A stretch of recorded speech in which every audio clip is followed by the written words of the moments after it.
All right. Not for the Civil War. What about global warming? Are you on the page that there is such a thing as global warming? Yeah, I think it's been around for a long time, and it's probably going to be here with us for a while longer. I don't think the ozone has settled on that yet. I don't think everybody knows everything about global warming, because you have reputable scientists on both sides of that argument. No, you don't! Well, no, on the other side, you only have Professor Irwin Corey and the Shell Answer Man.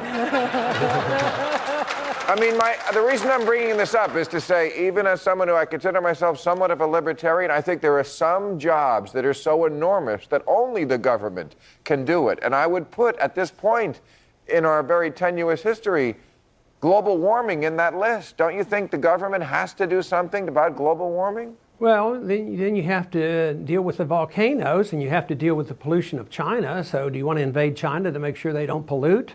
And what are you going to do about the volcanoes? They are all contributing factors to global warming. But right now, I think the people who are winning the argument say that, you know, we need to be frightened and intimidated, and we're afraid to sneeze, or we're going to warm up the Earth's atmosphere.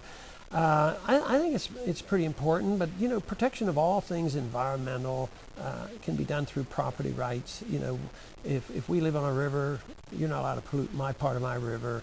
You're not allowed to pollute my air, and you can do this under property rights.